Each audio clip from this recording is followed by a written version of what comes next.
Le 24 avril 2008, Canal+ diffuse dans le cadre de son émission Jeudi Investigation un reportage de Stéphane Malter, journaliste à l'agence TAC Presse.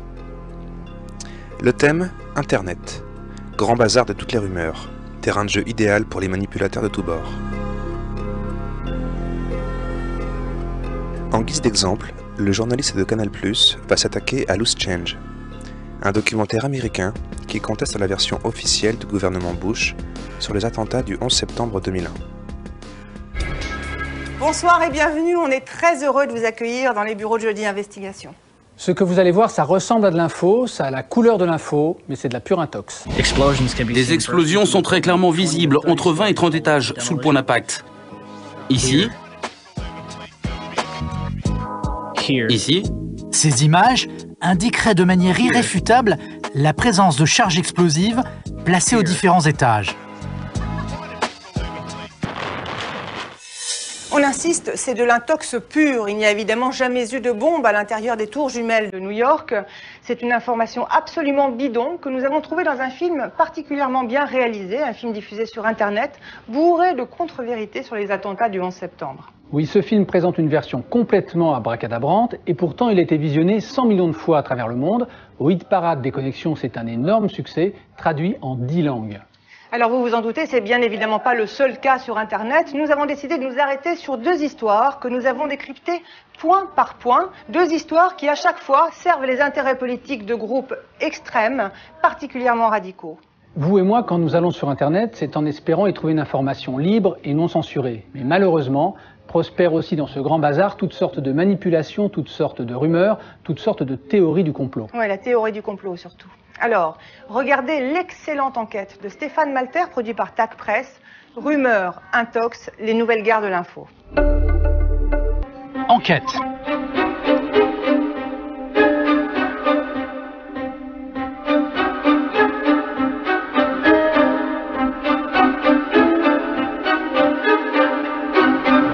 Le documentaire de Jeudi Investigation débute par le canular de deux jeunes adultes, réalisé à l'aide d'un montage vidéo rudimentaire, qu'ils diffuseront ensuite sur le net à grande échelle et repris pour argent comptant par les médias.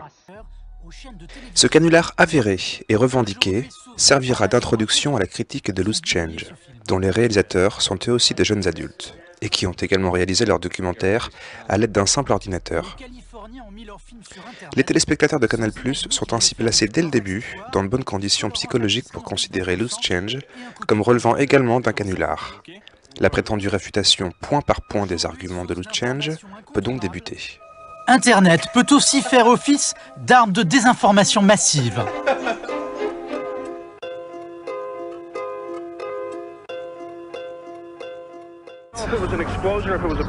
Présenté comme une preuve, par exemple, le témoignage en direct de ce reporter. Faux. Ce témoignage n'est pas présenté comme une preuve, mais comme un point troublant parmi d'autres. Pas vraiment content, Dawson a découvert que Loose Change présentait comme des vérités les suppositions d'un pompier qu'il avait recueillies en plein chaos. Quand j'ai fini mon plateau, j'ai dit en parlant du pompier, il pense, il suppose. J'essayais de faire comprendre aux téléspectateurs que dans ce contexte, il ne s'agissait pas d'un fait. C'est ça que je voulais leur faire comprendre. C'est très grave pour un professionnel de voir votre travail pris hors contexte et utilisé pour développer une théorie que les faits ne soutiennent pas. Travail pris hors contexte ? Vérifions en visionnant dans son intégralité le passage en question de Loose Change et non un extrait tronqué récupéré sur YouTube. Pat Dawson est tout près de l'endroit où l'attaque a eu lieu. Pat ? Il y a quelques instants, j'ai parlé au chef de la sécurité des pompiers de New York, Albert Turi. On vient de lui annoncer qu'il y avait peut-être un engin explosif secondaire, une bombe. Il a essayé d'évacuer ses hommes le plus rapidement possible, mais il dit qu'il y a eu une autre explosion. Environ 1 heure après que le premier avion s'est crashé, il y aurait eu une autre explosion dans l'une des tours. D'après lui, des explosifs avaient été placés à l'intérieur du bâtiment. Il suppose que les explosifs secondaires avaient sans doute été placés à l'intérieur du bâtiment. Contrairement à ce que prétend Pat Dawson, ses propos ne sont pas dénaturés ou tronqués. Ces précautions oratoires au sujet des explosions sont bien présentes.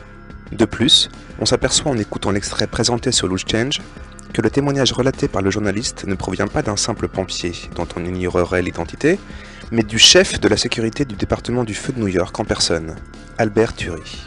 Puisqu'on connaît son identité, pourquoi ne pas l'avoir interrogé directement ?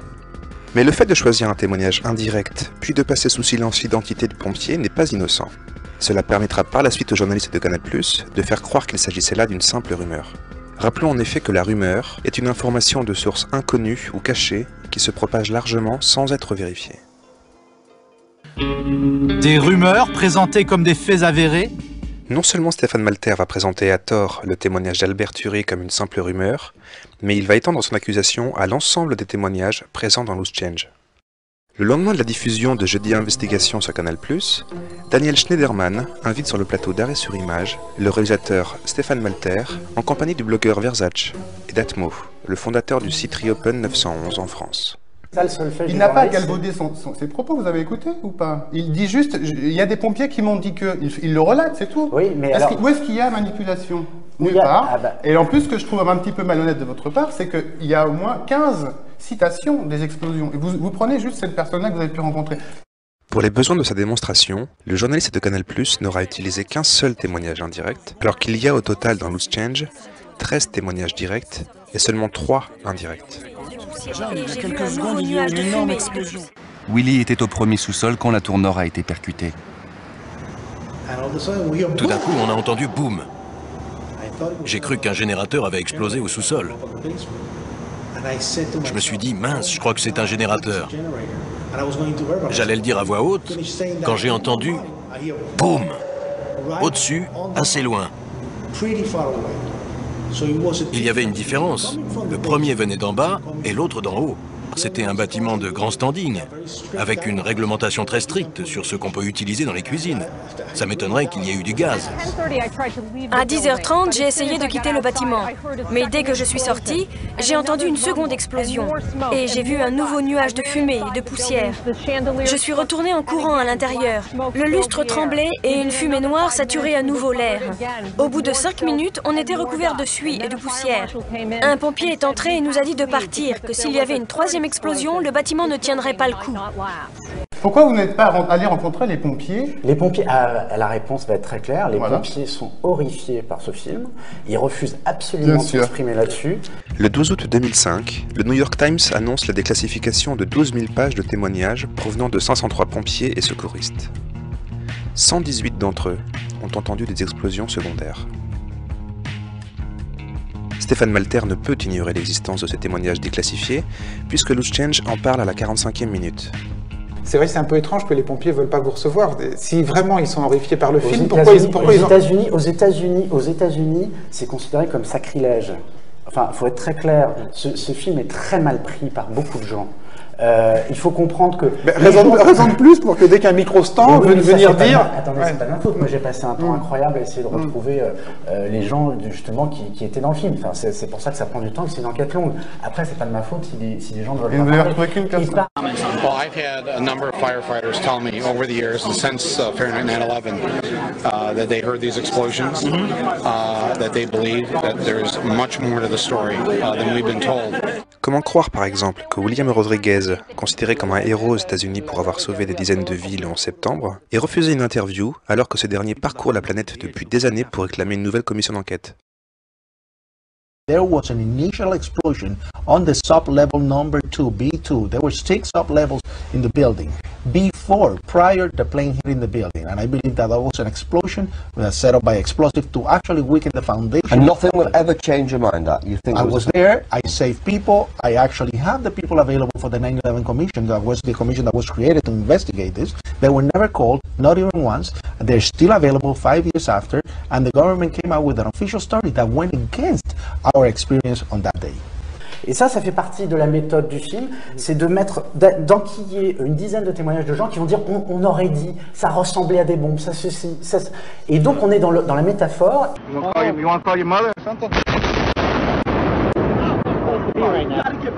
Et la métaphore est prise au sens littéral et ça devient, si vous enquillez 10 témoignages comme ça, qu'est-ce qui ressort à la fin?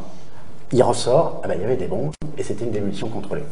Voilà, c'est tout. Et ça, c'est ce que j'appelle une méthode d'intoxication.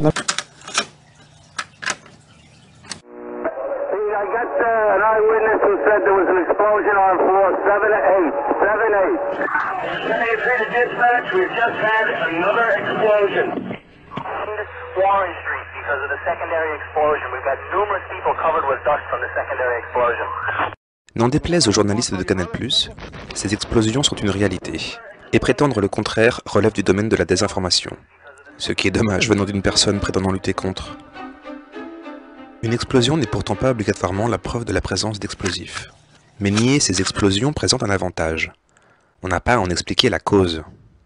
C'est ce que firent d'ailleurs le NIST et la commission d'enquête en supprimant de leur rapport tous les témoignages sur ces explosions secondaires. Résumons les procédés astucieux mis en œuvre par le journaliste de Jeudi Investigation. Tout d'abord, on repère les témoignages indirects cités dans Loose Change et on en sélectionne un. On supprime le passage où le journaliste donne l'identité du témoin, ce qui permet de parler de rumeurs. Chef de la sécurité des pompiers de New York, Albert Turi. Au passage, on en profite pour faire croire que les propos du journaliste ont été retirés de leur contexte. Pour cela, il conviendra de ne pas diffuser l'extrait original montré dans Loose Change. Puis on applique à l'ensemble des témoignages le qualificatif de rumeurs. Des rumeurs présentées comme des faits avérés. Pour cela, on s'abstiendra de présenter tout extrait d'un de ces témoignages. Secouez le tout, et vous obtenez... On insiste, c'est de l'intox pur. Il n'y a évidemment jamais eu de bombe à l'intérieur des tours jumelles de New York. C'est une information absolument bidon.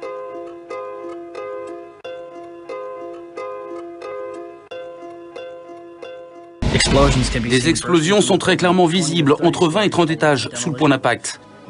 Ici. Ici. Ces images indiqueraient de manière irréfutable la présence de charges explosives placées aux différents étages. L'équipe de Loose Change n'a jamais prétendu que ces images prouveraient de manière irréfutable la présence de charges explosives. De plus, en n'abordant que ce point, Stéphane Malter manipule les téléspectateurs, car il sous-entend qu'il s'agit là de l'unique élément étayant cette hypothèse. Aucune mention de points autrement plus troublants, tels que par exemple les effondrements des tours quasiment à la vitesse de la chute libre, et le métal fondu retrouvé dans les ruines du World Trade Center. Sauf que, aux yeux d'experts chevronnés, cette interprétation ne vaut pas un clou. En gros, c'est vrai, ça ressemble à une démolition contrôlée. Mais pour des gens qui n'y connaissent absolument rien. Déclaration pour le moins mensongère, car dans les jours suivant les attentats, plusieurs experts américains de premier plan ont publiquement évoqué l'hypothèse de l'utilisation d'explosifs pour faire tomber les tours. En me basant sur les images, je dirais que quand les avions ont touché le World Trade Center, les explosifs placés à l'intérieur des tours ont provoqué leur effondrement. Celui-ci était trop méthodique pour être le résultat fortuit du crash des avions. Et quelles sont les compétences de cet expert qui établit cette analyse ? Romero est un ancien directeur du Centre de test et de recherche sur les matériaux énergétiques de Tech, centre qui étudie les matériaux explosifs et les effets des explosions sur les bâtiments, les avions et d'autres constructions. A noter que Loose Change a l'honnêteté de préciser que Romero est par la suite revenu sur ses déclarations. Dans un article du Wall Street Journal du 19 septembre 2001, l'ingénieur en chef en construction Hamburger déclare « J'ai pensé que des charges avaient été placées dans le bâtiment ». Et quelles sont les compétences de cet ingénieur en chef ? Monsieur Hamburger est l'un des 4 ingénieurs experts chargés de pratiquer l'autopsie de l'effondrement du World Trade Center. Hamburger reviendra également sur ses premières impressions, mais pour une raison pour le moins surprenante. Dès qu'il a su qu'aucune bombe n'avait explosé, Monsieur Hamburger a déclaré « J'ai été très surpris ». Mais ce qui est surprenant, c'est qu'on vienne dire à cet expert chargé de l'enquête qu'il n'y avait eu aucune bombe pour que ce dernier écarte définitivement cette hypothèse avant même que son enquête sur l'effondrement des tours n'ait débuté. Le fait que ces deux experts se soient rétractés par la suite ne change rien au fait qu'en voyant ces images en direct, ils ont pensé que des charges avaient été placées dans les tours. Précisons qu'aujourd'hui, plus de 700 ingénieurs et architectes contestent la thèse officielle sur l'effondrement du World Trade Center. Par conséquent, prétendre En gros, c'est vrai, ça ressemble à une démolition contrôlée. Mais pour des gens qui n'y connaissent absolument rien. Est un mensonge. Le jour de la diffusion du documentaire de Canal+, Stéphane Malter est invité sur France Inter. Ces internautes qui ont, par exemple, on en revient toujours à cet exemple, mais on en donnera d'autres, qui ont réalisé Loose Change, partent d'une conclusion et étayent leur conclusion, vont rechercher, j'allais dire, des arguments pour arriver à cette conclusion. Mais la conclusion, ils l'ont au départ. En fait, c'est ça, c'est le principe même de la paranoïa. Et c'est le principe des théories conspirationnistes. En janvier 2008, la journaliste d'investigation Jennifer Abel a interrogé le porte-parole du NIST, Michael Newman. Pourquoi le NIST n'a-t-il pas recherché des indices d'explosifs? Parce qu'il n'y avait aucun indice de cela. Mais comment le savez-vous, puisque vous n'avez pas effectué de recherche? Si vous recherchez quelque chose qui n'est pas là, vous perdez votre temps et l'argent des contribuables. Rappelons que selon Nicolas Toufflet de France Inter, les auteurs de Loose Change partent d'une conclusion pour étayer leurs propos. Ces internautes qui ont réalisé Loose Change partent d'une conclusion et étayent leur conclusion, vont rechercher, j'allais dire, des arguments pour arriver à cette conclusion. Mais la conclusion, ils l'ont au départ. En fait, c'est ça, c'est le principe même de la paranoïa.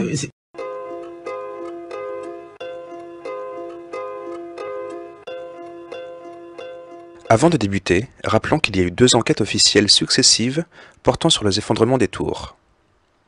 L'enquête de la FEMA ASCE, qui a rendu son rapport en mai 2002, et l'enquête du NIST, qui a rendu son rapport en septembre 2005. Décidément jamais à court d'imagination, nos chercheurs de vérité auraient la preuve que des conspirateurs au sein du gouvernement américain ont tenté d'étouffer l'affaire. Si au moins on pouvait examiner les débris du World Trade Center. Malheureusement, Rudolph Giuliani les a expédiés à l'étranger pour y être recyclés avant que les enquêteurs puissent les analyser. La FIMA elle-même n'a pas eu accès à Ground Zero. En gros, on a interdit l'accès à une scène de crime et détruit toutes les preuves. Problème, ces affirmations sont fausses. La seule erreur dans ce passage de Loose Change est d'avoir affirmé que toutes les preuves ont été détruites. Alors qu'en réalité, entre 99,5 et 99,75% des preuves ont été détruites. Dylan Avery aurait dû donc dire que la quasi-totalité des débris n'ont pas été analysés et sont perdus à tout jamais. Contrairement à ce que prétend le journaliste de Canal+, l'affirmation de Loose Change, la FEMA elle-même n'a pas eu accès à Ground Zero, est correcte, comme le confirme cet article du New York Times du 7 mars 2002. Et Rudolph Giuliani a effectivement donné l'ordre de recycler les débris avant que les enquêteurs ne procèdent à leur analyse. Pour la revue professionnelle des pompiers Fire Engineering, l'enquête de la FEMA s'avère être une mascarade et exige que la destruction et la suppression des indices cessent immédiatement. Et les affirmations de Loose Change, l'enquête entravée, vrai. Les débris volatilisés, vrai. Avec la complicité du maire de New York, vrai. Ce n'est pas vrai. Une partie a été envoyée à l'étranger pour être recyclée au Japon et dans d'autres pays. Mais une bonne partie était stockée sur une île de la ville de New York, jusqu'à ce que des membres de la société civile des ingénieurs américains décident d'y aller pour collecter des morceaux d'acier, qui selon eux seraient importants pour une enquête sur l'effondrement des tours. On remarque que Michael Newman reste délibérément vague en employant les termes « une partie »,« une bonne partie ». N'oublions pas que les morceaux d'acier récupérés par les enquêteurs de l'ASCE ne représentent qu'entre 0,25 et 0,5% des 200 000 tonnes d'acier utilisées dans la construction des tours jumelles. Précision que le porte-parole du NIST omet curieusement de donner. Michael Newman prétend également que les enquêteurs de l'ASCE ont mis de côté les morceaux d'acier qui selon eux seraient importants pour une enquête, sous-entendant ainsi qu'ils ont jugé tous les autres débris entreposés inintéressants. Il s'agit là d'un mensonge. Et pour le démontrer et déterminer si l'enquête de la FEMA a été entravée ou non, il suffit de se reporter aux auditions menées le 6 mars 2002 par le Comité des sciences de la Chambre des députés, dont l'objectif était précisément d'expertiser l'enquête alors en cours de la FEMA. L'investigation a été entravée par de nombreux problèmes. Ce que ne dit pas Michael Newman, c'est que les enquêteurs n'ont eu accès aux sites de stockage et de recyclage que durant 5 jours, et ce, 3 semaines après les attentats. La raison pour laquelle l'analyse n'a été faite que 3 semaines après les attentats demeure mystérieuse.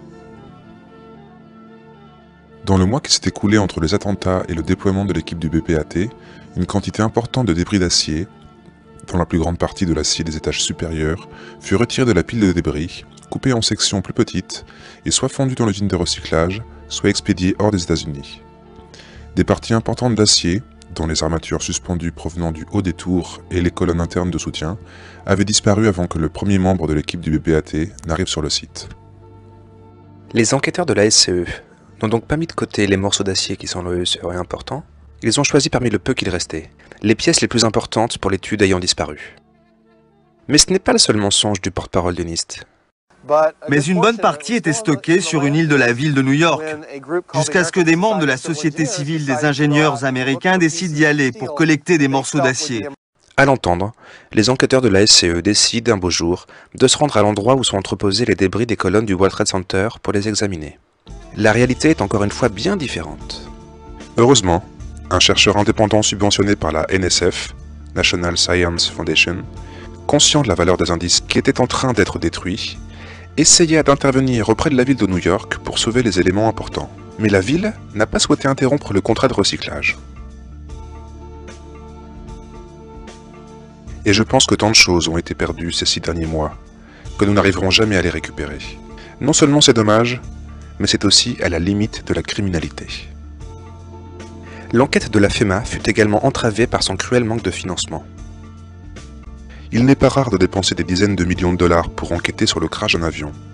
Or, nous n'avons même pas eu 1 million pour cette enquête, et l'administration Bush a refusé de s'engager à débloquer toute la somme nécessaire. À titre de comparaison,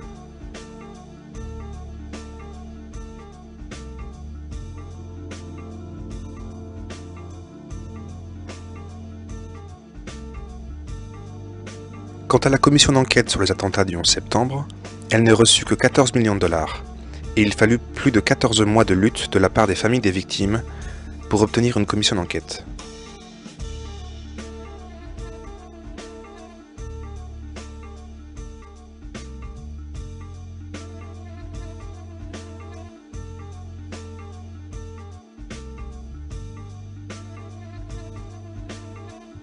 La FEMA rendra son rapport en mai 2002, mais conscient des lacunes de celui-ci, ses rédacteurs demanderont à ce que le NIST reprenne l'enquête afin de poursuivre l'étude.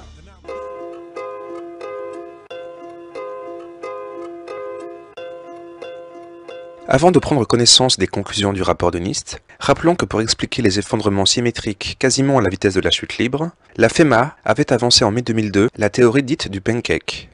Une théorie reprise en cœur par les médias, qui traiteront de conspirationnistes tous ceux qui la remettront en cause. Une théorie invalidée quelques années plus tard, au profit d'une nouvelle version. Les conclusions de NIST ne soutiennent pas la théorie du pancake. Les médias accepteront aussitôt la nouvelle version avancée par le NIST et traiteront à nouveau de conspirationnistes, les chercheurs mettant en avant les incohérences et inconsistances de cette nouvelle thèse.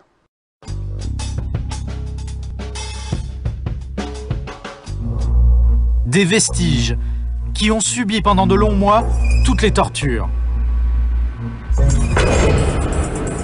Simulation en laboratoire, crash test, mise à l'épreuve du feu, reconstitution des circonstances de la catastrophe. Les conclusions ne laissent place à aucun doute. Regardons donc les conclusions en question. Le NIST a chargé Underwriter Laboratories de conduire des tests sur la résistance au feu sur des treillis similaires à ceux des tours du World Trade Center. Les 4 échantillons de test ont supporté la charge maximale appropriée pendant environ 2 heures sans céder. 2 heures sans céder, alors que la première tour s'effondra seulement 1h30 après l'impact de l'avion, et la seconde au bout de 56 minutes. Mais pour Stéphane Malter, les conclusions ne laissent place à aucun doute.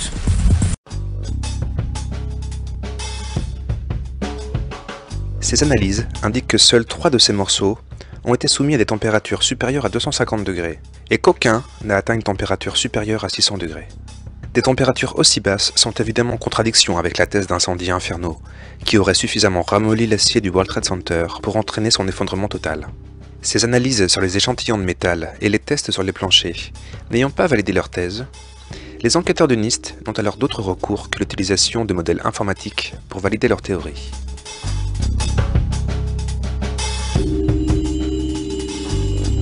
Verdict de Richard Gahn, l'un des responsables de l'enquête du NIST. Le carburant a généré un incendie d'une puissance comparable à celle dégagée par une centrale électrique. La chaleur du feu a provoqué l'affaissement des étages.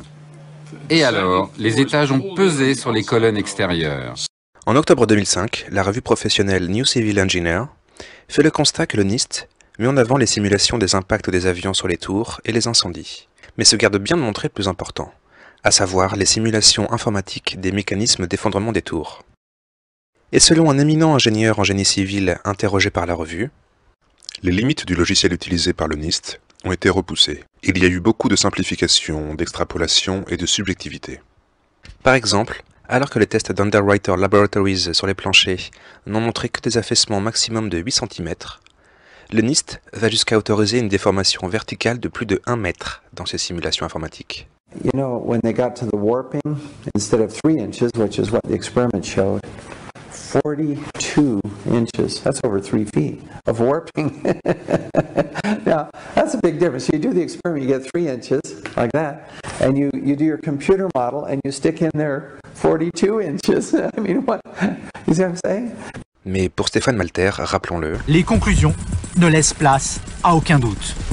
La vitesse d'effondrement des tours à la quasi-vitesse de la chute libre est assurément un des grands mystères du World Trade Center. Mais pour Richard Gann, l'explication est très simple.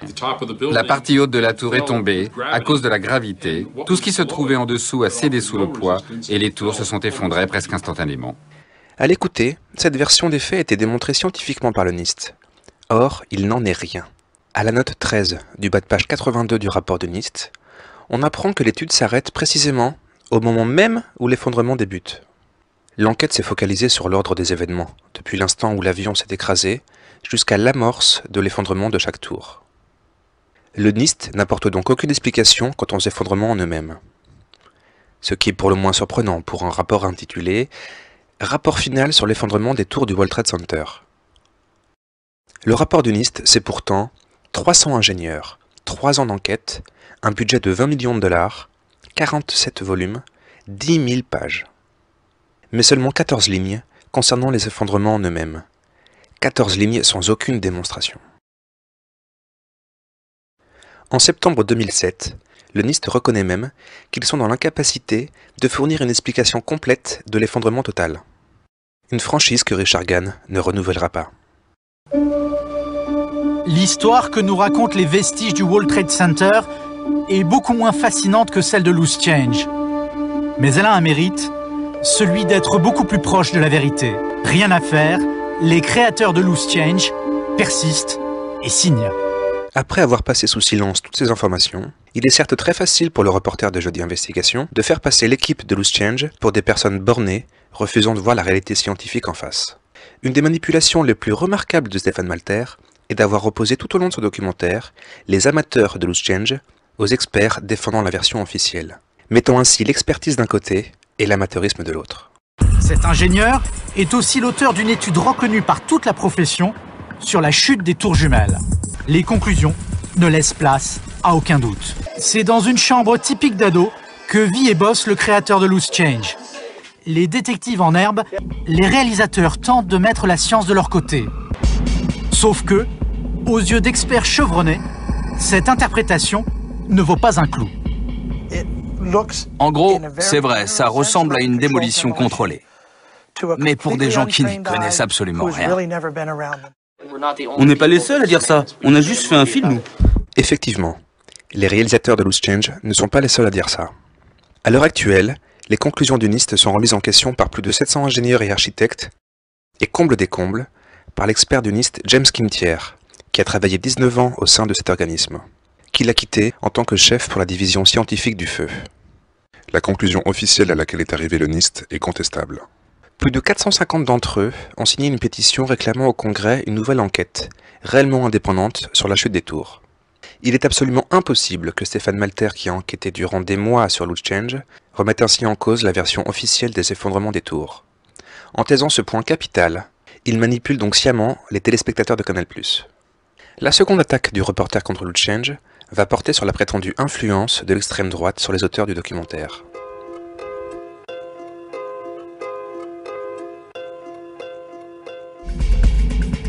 Ce que le public ignore, c'est que les sources de Loose Change sont sulfureuses. Pour Pour échafauder ces théories, le film s'appuie ouvertement sur les articles d'American Free Press. Diffusé à 100 000 exemplaires, c'est l'une des plus influentes publications d'extrême droite aux États-Unis. Pour découvrir la face cachée de Loose Change, nous nous rendons au siège de l'hebdomadaire d'extrême droite, situé en plein centre-ville. Stéphane Malter dresse ensuite un portrait effrayant du fondateur d'American Free Press. Portrait effrayant mais juste. La théorie du complot juif, un discours de haine que Willis Carto professe depuis 50 ans aux États-Unis, où il est considéré comme le parrain de l'antisémitisme. Tous ces récits des soi-disant survivants de l'Holocauste, ça a juste été un bon moyen pour eux de se faire beaucoup d'argent. Là-dessus, il n'y a évidemment rien à redire. Willis Carto est ce qu'on peut imaginer de pire dans le domaine. S'il y a bien quelqu'un qui méritait le prix Nobel, c'est Adolf Hitler. Je ne sais pas quelles sont les qualifications requises pour avoir le prix Nobel. Mais Hitler aurait dû l'avoir, ne serait-ce que pour tous les mensonges qu'on a racontés sur lui. Se baser sur un journal clairement antisémite, ça n'a pas l'air de poser le moindre problème au créateur de Loose Change. Et manipuler les téléspectateurs de Canal+, n'a pas l'air de poser le moindre problème à Stéphane Malter. Le problème en effet, c'est que pour démontrer qu'American Free Press est antisémite, Stéphane Malter n'a pas utilisé un article de ce journal. Si on revient en arrière, et qu'on regarde attentivement, on remarque que le journal que tient en main Willis Carto n'est pas l'American Free Press, mais The Barnes Review, et que le passage lu sur Hitler provient de cette publication. Cette revue, ouvertement négationniste, fut fondée par Willis Carto en 1994. Et c'est justement dans celle-ci qu'on peut lire de tels propos, et non dans l'American Free Press. Mais grâce à ce montage vidéo, le journaliste a atteint son but. Pour les spectateurs de Jeudi Investigation, les auteurs de Loose Change n'ont aucun scrupule à se baser sur un journal clairement antisémite. Précisons enfin que les deux articles d'American Free Press utilisés dans Loose Change 2 ne comportent aucune trace d'antisémitisme. Ces derniers abordant uniquement des points techniques très précis, à savoir l'analyse contradictoire d'experts au sujet d'une photo d'un débris retrouvé dans le Pentagone, les relevés sismiques des effondrements des tours jumelles, et le métal fondu découvert dans les ruines du World Trade Center. Par son traitement biaisé des faits, Stéphane Malter insinue que Loose Change est influencé par des idées d'extrême droite. Alors il faut dire aussi que vous décryptez aussi l'enquête qui a été faite par, si on peut parler d'enquête, par ces pseudo-journalistes de Loose Change. Ils se sont appuyés sur des théories extrémistes, d'extrême droite. Ils sont instrumentalisés. Alors, ce qui se passe, c'est que finalement, les sources d'information, si on creuse vraiment sur les sources d'information de Loose Change ou des théories conspirationnistes autour du 11 septembre, on s'aperçoit que les fournisseurs d'infos, enfin une grande partie des fournisseurs d'infos, sont liés à des mouvements antisémites et d'extrême droite. Vérifions donc cette accusation du journaliste de Jeudi Investigation.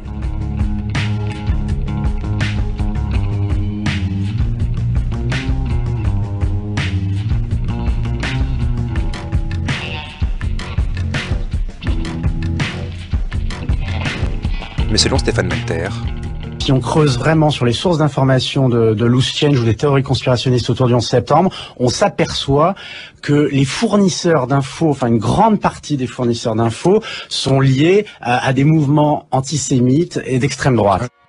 C'est tout l'ensemble de mouvements remettant en cause la version officielle qui l'accuse de tirer ces informations de sources d'extrême droite. Alors, quelles sont les sources d'informations du mouvement pour la réouverture d'une enquête indépendante sur les attentats du 11 septembre ? Pour le savoir, il suffit de se rendre sur le site Complete 9/11 Timeline de Paul Thompson, qui recense l'ensemble des articles parus sur le 11 septembre et qui sert de base de données à tous ceux qui étudient à travers le monde ces événements.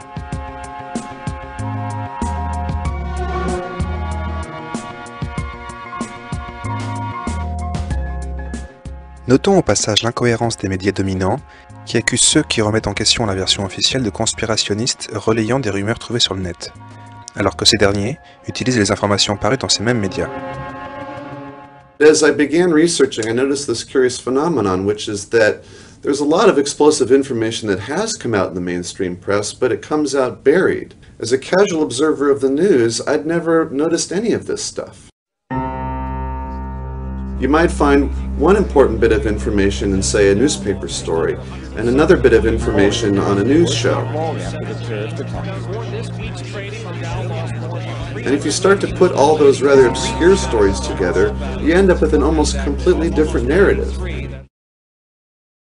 Je ne comprends pas pourquoi vous remettez en cause l'utilisation d'American Free Press, parce que toutes les informations qu'ils donnent sont très pertinentes.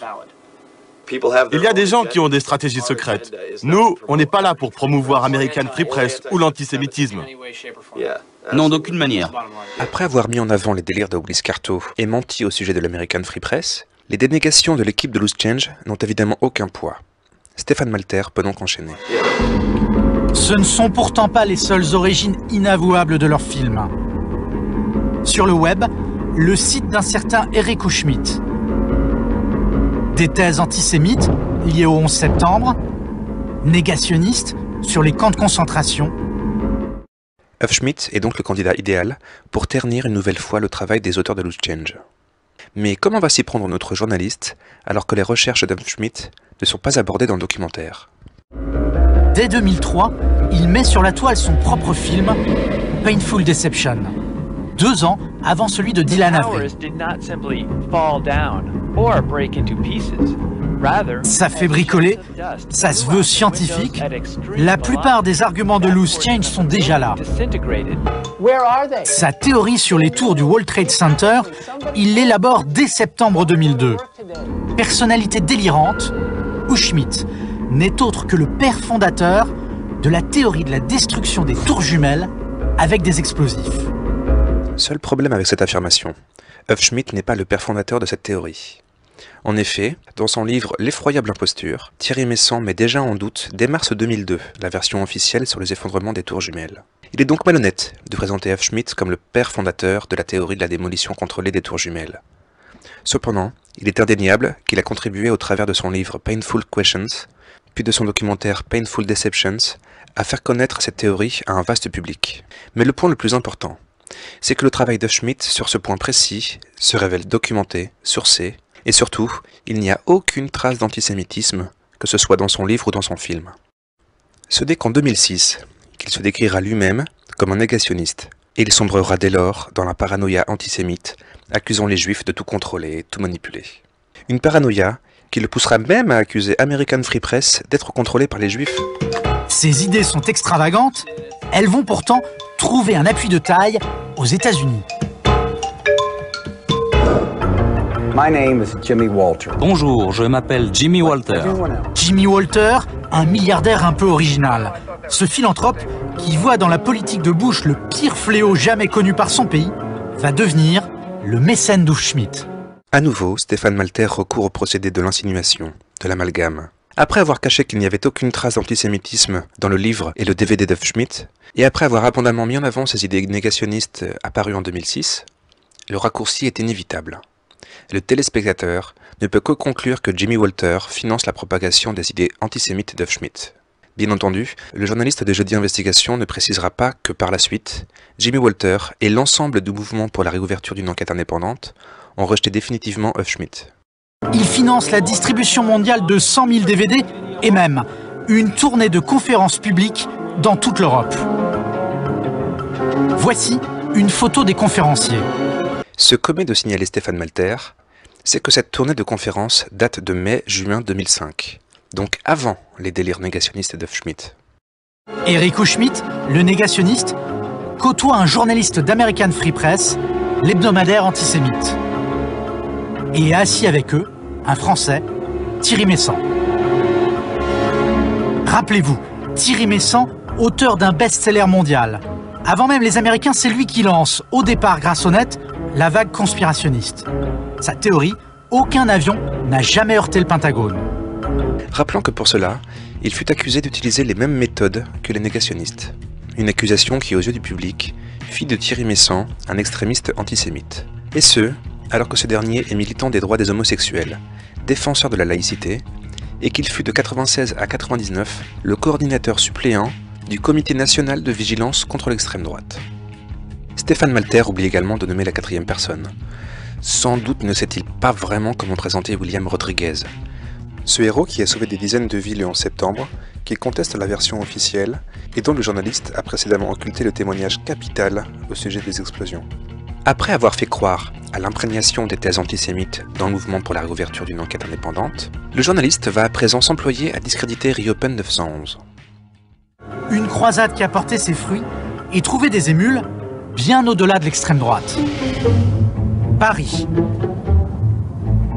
Ici, comme dans toute l'Europe, les thèses alternatives sur le 11 septembre prospèrent et séduisent toutes les mouvances politiques. Atmo milite contre le mal logement, mais aussi pour la vérité sur le 11 septembre. Cet anti-Bush convaincu s'est investi dans cette nouvelle cause il y a plus d'1 an. On peut voir notamment notre site qui s'appelle Reopen 911, on va faire une petite recherche. Le jeune homme a créé le principal site français relayant les thèses alternatives sur les attentats. Interviews d'experts autoproclamés, mise en ligne de documentaires amateurs comme Loose Change. Sur ce site, on ne trouverait que de l'info sérieuse. Experts autoproclamés, comme ceux par exemple qui sont recensés sur le site de Patriots Question. Même Christine Boutin, une ministre de droite, entre dans la danse. Peut-être plus précisément, est-ce que tu penses que Bush peut être à l'origine de ces attentats? Je pense que c'est possible. Je pense que c'est possible et je le pense d'autant plus que je sais que les sites qui parlent de ce problème sont des sites qui ont le plus taux de visite. Et donc je me dis, moi qui suis très sensibilisée au problème des nouvelles techniques de l'information et de la communication, je me dis que cette expression de la masse et du peuple ne peut pas être sans aucune vérité. Donc, une ministre qui donne du crédit à des thèses infondées, tout ça parce qu'elles sont populaires sur Internet, inquiétant. La réflexion de Madame Boutin est effectivement absurde. Et c'est sans doute pour cela que les médias ont amplement relayé ses propos. L'occasion était parfaite pour décrédibiliser la remise en question de la version officielle. Ce jour-là, justement, ils attendent comme le Messie un expert américain. Il s'appelle David Ray Griffin. Cet emploi du terme de Messie n'est pas anodin, car il transforme les critiques de la version officielle en de simples adorateurs d'un dogme qu'aucun argument rationnel ne saurait convaincre. Un procédé sémantique déjà employé par le journaliste. Tous convertis par Loose Change, ces jeunes militants venus du web, ce professeur de philosophie à la retraite est devenu célèbre du jour au lendemain grâce à un best-seller sur le 11 septembre. Résultat, le prof a même été embauché comme consultant par le réalisateur de Loose Change, apparemment en quête de respectabilité. Pure spéculation de l'auteur. Car si David Ray Griffin a été engagé comme consultant, ce n'est pas pour un souci de respectabilité, mais pour un souci d'exactitude dans l'argumentation.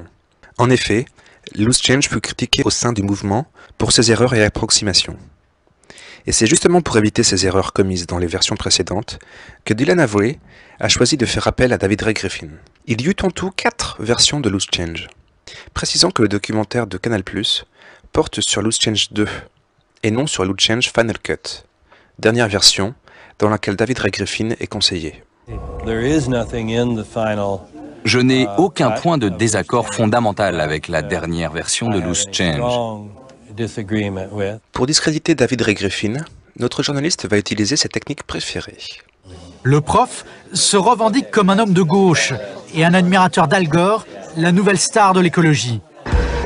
Sauf que, on retrouve dans ses livres, cités comme source d'inspiration, Thierry Messant, le français, ou encore Eric Houchemit.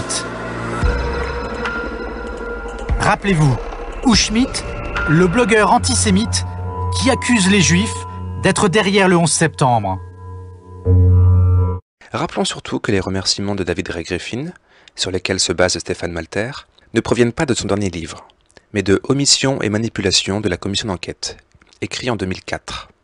Si Griffin y cite Houchemit comme source d'inspiration, ce n'est donc évidemment pas pour ses écrits antisémites qui n'apparaîtront qu'en 2006 sur son blog, mais pour son livre Painful Questions, publié en août 2002, et dans lequel, rappelons-le, il n'y a aucune trace d'antisémitisme. Stéphane Malter parachèvera sa manipulation grossière en plaçant le visage aux yeux exorbités, filmé en gros plan et au ralenti de David Ray Griffin, avec juste à côté des images provenant du site négationniste de Houchemit. Stéphane Malter a ainsi atteint son but. Aux yeux des téléspectateurs de Canal+, David Ray Griffin s'inspire des écrits d'un blogueur antisémite qui accuse les Juifs d'être derrière le 11 septembre. Mais est-ce que vous avez lu l'ouvrage? Vous avez eu 7 mois pour... Bien sûr, et j'ai lu en partie, j'ai pas pu tout lire. Quoi. Mais est-ce que vous avez trouvé des inexactitudes? Parce que vous reprochez à Loose Change... Non, mais le problème, c'est que Loose Change, voilà, il est la garantie de Loose Change aujourd'hui. Puisque selon notre journaliste, David Ray Griffin est le garant de la dernière version de Loose Change, il se devait de le discréditer. Mais n'ayant de son propre aveu trouvé aucune erreur dans ses écrits, il n'a pu que recourir à l'amalgame. S'il y a bien une chose pour laquelle j'ai été critiqué au sein du mouvement, c'est justement de ne pas mettre en cause les Juifs. À entendre le prof, le mouvement du 11 septembre serait largement infiltré par des militants antisémites. David Ray Griffin est l'auteur ayant le plus écrit sur le 11 septembre, et il a abordé la quasi-totalité des points troublants de la version officielle, comme par exemple les rôles troubles de l'Arabie Saoudite et du Pakistan, dont voici quelques éléments. Plus d'un an avant la sortie du rapport de la commission d'enquête sur les attentats du 11 septembre, le Congrès américain publie le 24 juillet 2003 son propre rapport de 900 pages. Mais lorsque le Congrès remit les conclusions de son enquête, l'administration Bush censura 28 pages du rapport. The president is being pressed by all sides to declassify the report. U.S. officials tell NBC News most of the secret sources involve Saudi Arabia. We have given extraordinary cooperation with Chairman Keane and Hamilton. We haven't gotten the materials we needed, and we certainly haven't gotten them in a timely fashion. The deadlines we set have passed. Dans les jours qui suivirent le 11 septembre, l'ensemble du trafic aérien sur le territoire fut interrompu. Even grounding the president's father, former President Bush, on a flight forced to land in Milwaukee.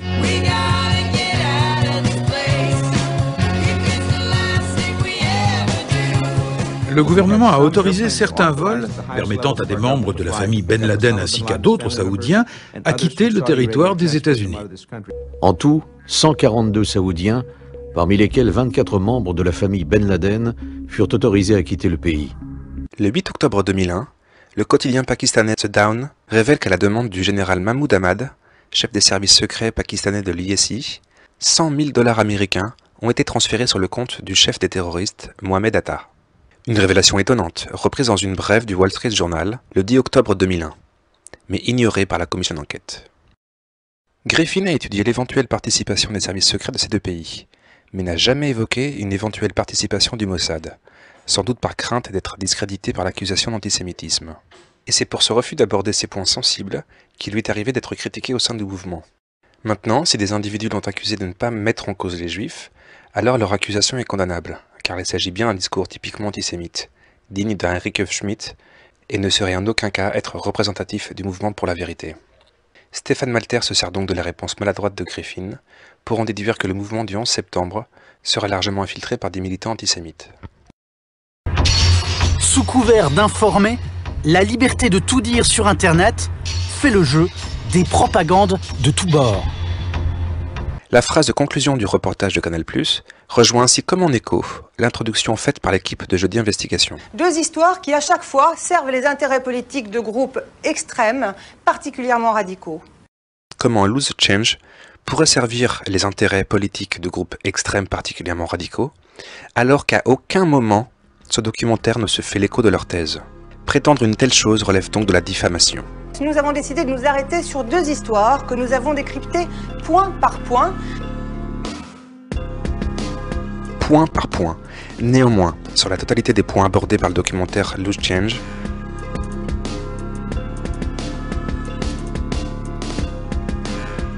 seulement 4 seront détaillés par Stéphane Malter, sur un total de 63. Et rappelons que parmi tous ces points soulevés par Loose Change, aucun ne met en cause Israël, les Juifs ou une quelconque participation du Mossad. Et en consacrant au total 15 minutes du reportage à Eric F. Schmitt et à Willis Carto, les téléspectateurs ne peuvent que croire que Loose Change véhicule leur thèse nauséabonde. La presse se fera aussitôt l'écho de ce reportage sans aucune vérification et avec une sémantique pour le moins calomnieuse.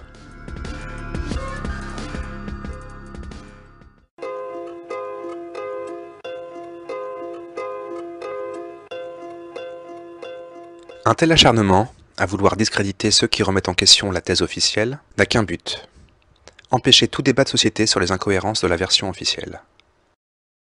Pourquoi les médias collent-ils sur les sceptiques de la version officielle l'étiquette de théoriciens de conspiration et d'excentriques? Quel problème y a-t-il à débattre et à écouter les deux faces de la question qui déterminent notre époque? Si la ligne officielle est si correcte et défendable, qu'a-t-elle à craindre des sceptiques? Contrairement à ce que prétendent les médias, la remise en question de la thèse officielle n'est pas le fait de farfelus ou d'extrémistes, mais de millions de citoyens, parmi lesquels figurent plus de 200 militaires, agents des services de renseignement, politiques, plus de 700 architectes et ingénieurs, plus de 400 scientifiques, 64 pompiers, plus de 230 rescapés du 11 septembre et membres des familles. Signalons pour conclure que Stéphane Malter a pris soin de ne pas aborder de très nombreux points, comme par exemple 6 septembre 2001. 3150 options de vente sont souscrites sur United Airlines. Souscrire une option de vente, c'est parier sur une baisse de l'action. Et ce jour-là, le volume des options de vente est 4 fois supérieur à la moyenne. 7 septembre 2001. 27 294 options de vente sont souscrites sur Boeing, soit plus de 5 fois le volume quotidien moyen. 10 septembre 2001. 4516 options de vente sont souscrites sur American Airlines, soit près de 11 fois le volume quotidien moyen. Première question. Qui est Annie Hanjour? Un mois plus tôt, il s'est présenté à l'aéroclub de Freeway dans le Maryland pour y louer un petit avion. Mais lors de 3 vols de qualification dans la 2e semaine d'août, il a eu des difficultés à contrôler et à poser un Cessna 172 monomoteur. D'après la commission du 11 septembre, on n'a pas retrouvé les boîtes noires des vols American 11 et United 175. Pourtant, le FBI affirme avoir découvert le passeport de Satana Al-Soukami, qui aurait glissé hors de sa poche et traversé l'explosion jusqu'au trottoir de Manhattan. 4 juillet 2001. Oussama Ben Laden, recherché par les États-Unis depuis 1998, est soigné à l'hôpital américain de Dubaï, où il reçoit la visite du chef d'antenne locale de la CIA.